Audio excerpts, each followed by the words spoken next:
Hola, un saludo gigantesco, sean bienvenidos, bienvenidas a este espacio, los libros de la casa, donde hablamos un poco de farándula literaria y especialmente leemos algunos textos de escritores de la literatura universal. Eh, Mi nombre es Danilo Ramírez, para quienes no se han suscrito, quienes no han entrado a este espacio, bienvenidos. Hoy me gustaría hablar con ustedes de una de mis escritoras más queridas y quizás una de esas que han marcado personalmente mi vida como lector y como escritor. Todos los sábados subimos textos nuevos de diferentes autores y hoy es el turno de hablar de Marguerite de Yourcenar. Marguerite de Yourcenar es una escritora de origen belga, nació en Bruselas a principios del siglo pasado, para 1903, y pues como imaginarán vivió toda la Primera Guerra Mundial, la Segunda Guerra Mundial, fue nacionalizada francesa en medio del conflicto y después de la Segunda Guerra Mundial, es decir, más o menos para el año 1947, recibe su nacionalidad como estadounidense y es reconocida como una de las traductoras, dramaturgas, poetas, ensayistas, novelistas, cuentistas más importantes de todo el siglo XX. Personalmente la conocí, quizás como muchos de ustedes, por una novela llamada Memorias de Adriano, que desde la narrativa y la novela histórica es una absoluta obra maestra. Vale la pena leerla para quienes aún no la han abordado. Pero bueno, sin dar más largas al asunto y en homenaje a esta maravillosa escritora, me gustaría compartir con ustedes un cuento absolutamente maravilloso llamado Cuento Azul de Marguerite de Yourcenar.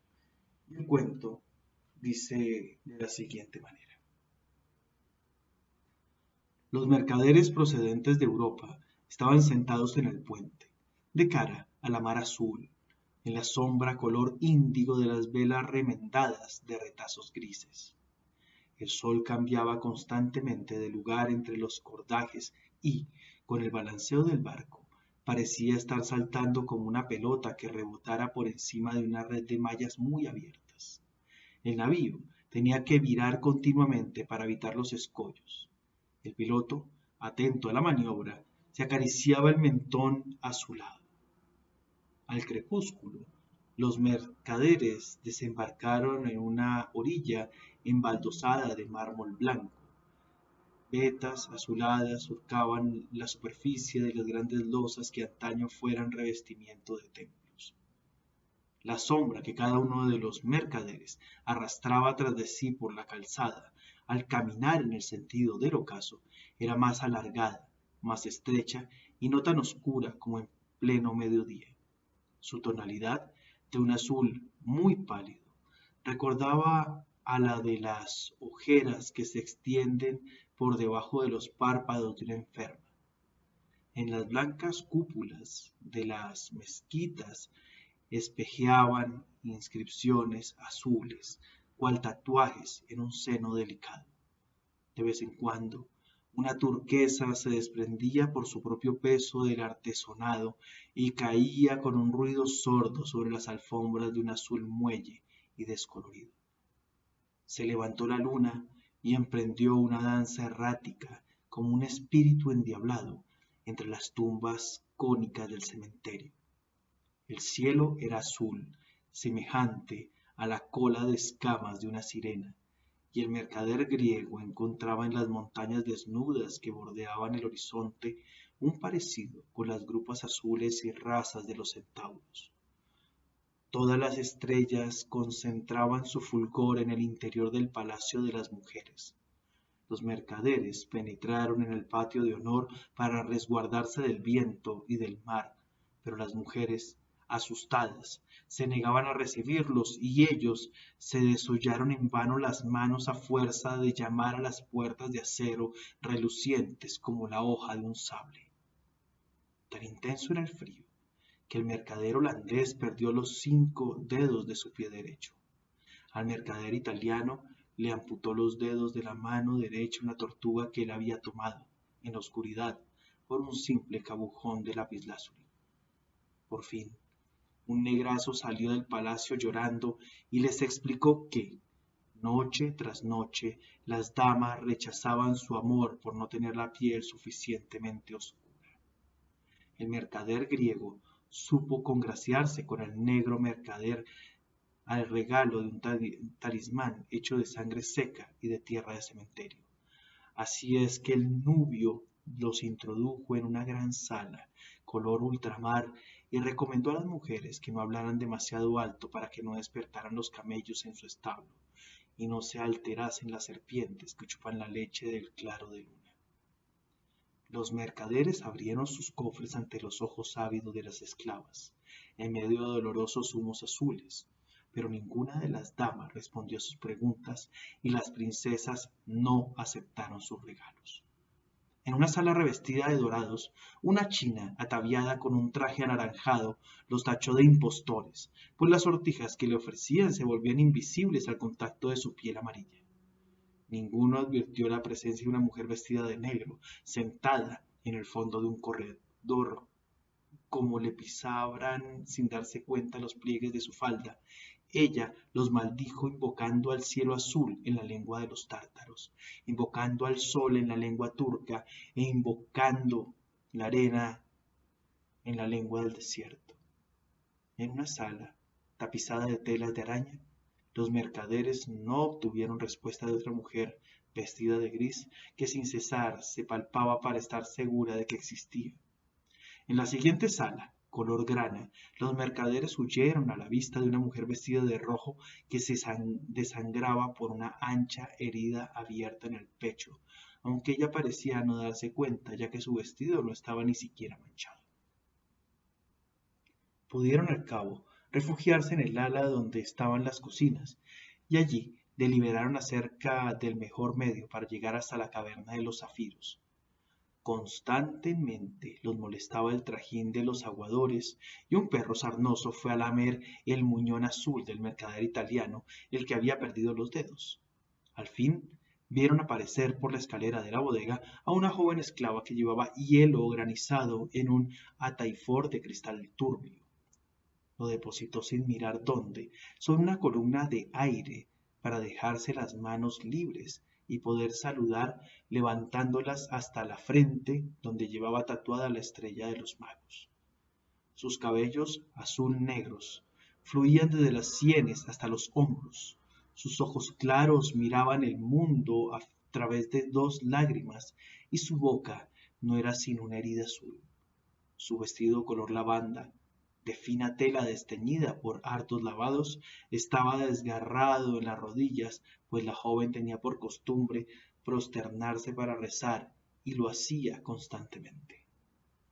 Poco importaba que no aprendiera la lengua de los mercaderes, pues era sordomuda. Así se limitó a asentir gravemente con la cabeza cuando ellos inquirieron cómo ir hasta el tesoro, mostrándole en un espejo sus ojos color de gema y señalando luego la huella de sus pasos en el polvo del corredor. El mercader griego le ofreció sus talismanes. La niña lo rechazó como lo hubiera hecho una mujer dichosa, pero con la sonrisa amarga de una mujer desesperada. El mercader holandés le tendió un saco lleno de joyas, pero ella hizo una reverencia desplegando con las manos el pobre vestido todo roto, y no les fue posible adivinar si es que se juzgaba demasiado indigente o demasiado rica para tales esplendores. Luego, con una brizna de hierba levantó el picaporte de la puerta, y se encontraron en un patio redondo como el interior de un pozal, lleno hasta los bordes de la fría luz matinal.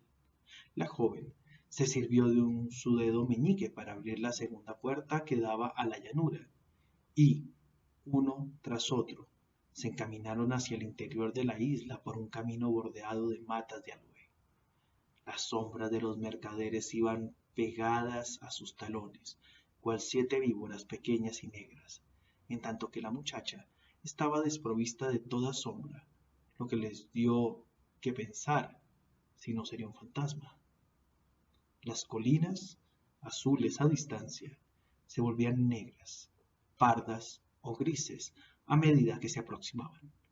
Sin embargo, el mercader de la Turena no perdía el valor y para darse ánimos cantaba canciones de su tierra francesa.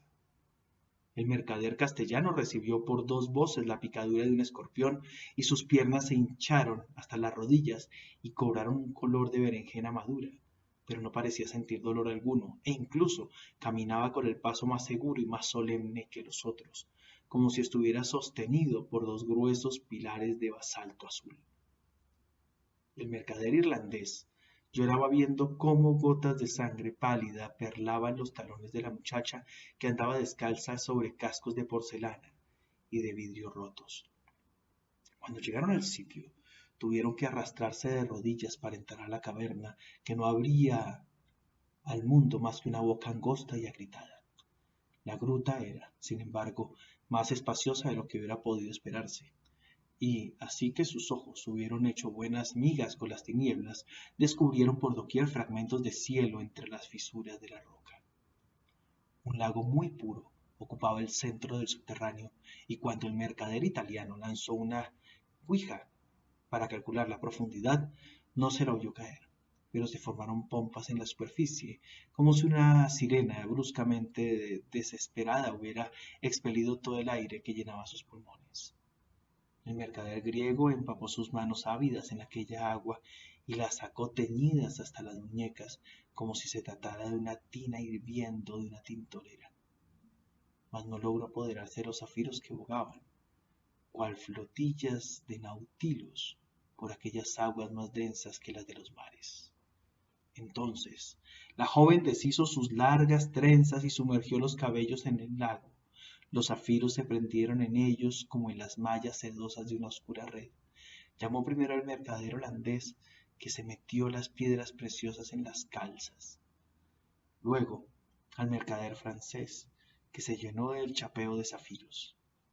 El mercader griego atiborró un odre que llevaba al mercader castellano, arrancándose los sudados guantes de cuero, los llenó y se los puso colgados al cuello, de tal suerte que parecía llevar 2 manos cortadas. Cuando le llegó el turno al mercader irlandés, ya no quedaban zafiros en el lago.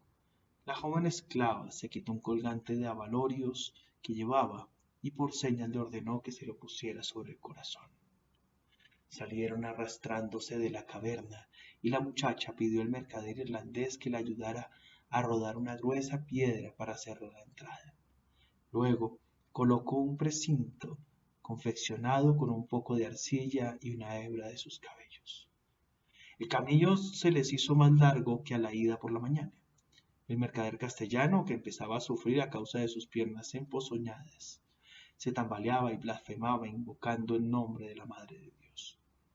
El mercader holandés, que estaba hambriento, trató de arrancar las azules brevas maduras de una higuera, pero un enjambre de abejas ocultas en la espesura almibarada lo picaron profundamente en la garganta y en las manos. Llegaron al pie de las murallas. El grupo dio un rodeo para evitar a los centinelas y se dirigieron sin hacer ruido hacia el puerto de los pescadores, las sirenas, que estaba siempre desierto, pues hacía largo tiempo que no se pescaban ya sirenas en aquel país. La barca flotaba blandamente en el agua, amarrada al dedo de un pie de bronce, único resto de una estatua colosal erigida antaño en honor a un dios del que ya nadie recordaba el nombre. En el muelle, la esclava sordomuda hizo intención de despedirse de los hombres, saludándolos con las manos puestas en el corazón. Entonces, el mercader griego la tomó por las muñecas y la arrastró hasta el barco, movido por el propósito de venderla al príncipe veneciano del Negro Ponto, de quien se sabía que le gustaban las mujeres heridas o afectadas de alguna invalidez. La doncella se dejó llevar sin oponer resistencia y sus lágrimas, al caer sobre las maderas del puente, se transformaban en bellas aguamarinas, así que sus verdugos se las ingeniaron para darle motivos que le hicieran llorar. La dejaron desnuda y la ataron al palo mayor. Su cuerpo era tan blanco que servía de fanal al barco en aquella noche clara navegando entre las islas. Cuando hubieron terminado su partida de palillos, los mercaderes bajaron a la cabina para echarse a dormir. Hacia el alba, el holandés subió al puente aguijoneado por el deseo y se acercó a la prisionera dispuesto a violentarla. Mas he aquí que la niña había desaparecido. Las ligaduras colgaban vacías del tronco negro del mástil como un cinturón demasiado ancho, y en el lugar donde se habían posado sus pies suaves y delgados no quedaba otra cosa que un montoncito de hierbas aromáticas que exhalaban un humillo azul. En los días que siguieron reinó una calma chicha, y los rayos del sol, que caían a plomo sobre la lisa superficie color de algas, producían un chirrido de hierro candente sumergido en agua fría. Las piernas gangrenadas del mercader castellano se habían puesto azules como las montañas que se columbraban en el horizonte, y purulentos regueros se deslizaban desde las tablas del puente hasta el mar. Cuando el sufrimiento se hizo intolerable, el hombre sacó del cinturón una ancha daga triangular y cercenó a la altura de los muslos las dos piernas envenenadas. Murió agotado al despuntar la aurora, después de haber legado sus zafiros al mercader suizo, que era su enemigo mortal. Al cabo de una semana recalaron en Esmirna, y el mercader de Turena, que siempre había temido al mar, optó por desembarcar con intención de continuar su viaje a lomos de una mula buena. Un banquero armenio le cambió los zafiros por 10.000 monedas con la efigie de Preste Juan. Eran piezas perfectamente redondas y el francés cargó alegremente con ellas hasta 13 mulos. Pero así que llegó a Angers, tras 7 años de viaje, se encontró con la sorpresa de que las monedas del monarca Preste no tenían curso en su país. En Ragusa, el mercader holandés trocó sus zafiros por una jarra de cerveza servida en el mismo muelle, pero tuvo que escupir aquel insulso líquido aventado que no tenía el mismo gusto que la cerveza de las tabernas de Ámsterdam.